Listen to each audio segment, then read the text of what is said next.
In the 1970s, Boston descended into violence over the controversy of school integration and busing.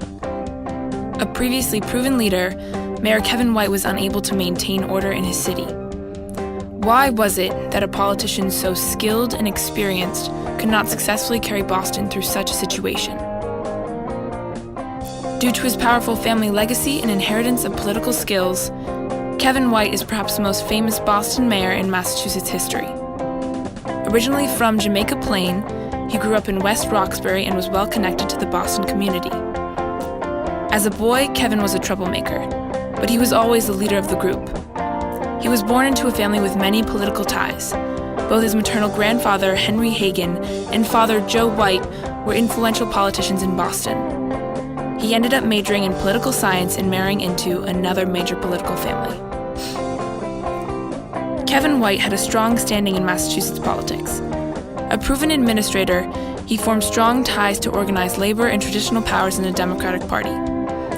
He was Secretary of State for the Massachusetts government and later moved on to become the mayor of Boston for 16 years. During his years in office, Kevin White proved that he had a knack for gaining the confidence and support of crowds. For example, when riots broke out in the South End, White walked through the troubled neighborhoods, encouraging citizens to stay calm and maintain the peace. Perhaps the best example of his exceptional leadership was during a Rolling Stones concert.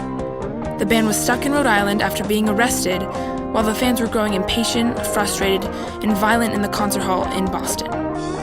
However, White was able to ease the crowd without the help of police reinforcements through his relaxed and affable manner.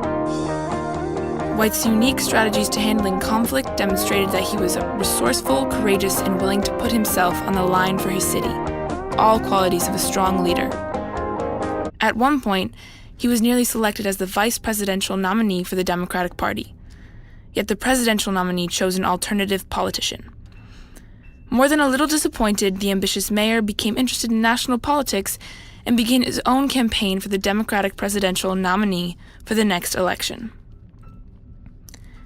During his time as mayor, White was caught in a tough situation, one that could potentially jeopardize a run for the presidency and re-election as mayor.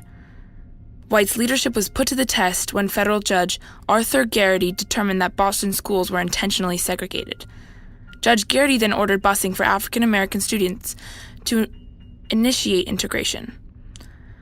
While White believed that desegregation was a noble objective, he also believed the busing system was flawed. White knew that if he supported busing, he would lose support among whites and it would hurt him in a presidential bid, given that most whites were against busing. He later announced, "There will be no busing in the city as long as I am mayor." Unfortunately, the order for busing had already caused a stir throughout Boston, and eventually rumors of potential violence, anti-busing marches, and Irish mafia involvement reached White. White then decided that the only way this chaotic situation could be dealt with was by calling in federal marshals. However, White was only able to utilize the feds by getting approval from Judge Garrity. When asked why federal marshals were necessary, White responded that their symbolism of a greater authority would be the key to calming the tensions in Boston. What White didn't mention was that by using the feds, people would not associate busing with the Boston police and therefore White himself. His ambitions for a national campaign led him to remain neutral on the issue, fearing that if he chose to support one side, he would lose support from the other. He believed that if he took a back-seat position, he could avoid the erupting crisis. However, White's indecisive position only prolonged the ordeal, allowing the city to descend into violence. His attempts to support both pro- and anti-busing, whether it be discreetly or publicly, facilitated the harsh violence, therefore making him look as if he could not control the city. The once capable White now had zero control over his city in regard to the busing crisis, which led to his decrease of popularity. In the end, White's ambitions for a national political career skewed his perspective and decision-making skills. Blinded by his own presidential dreams, White lost sight of what was most important, the safety and success of his own hometown, losing the support of any potential voters in the long run. It is clear that Kevin White did not perform to his potential. In many instances throughout this period, White did not step up to meet his challenge and support one side in favor of another. His hesitance and uncertainty to address these conflicts reflected his ambition for a national political career. He was aware that the entire country would be watching his moves closely, and he wanted the support of as many people as possible. He feared losing the votes of anti-busing whites, so he was hesitant in his efforts to lead the busing and integration efforts in Boston. White was so eager to start his national campaign that he lost sight of what was happening right before his eyes in his very own city.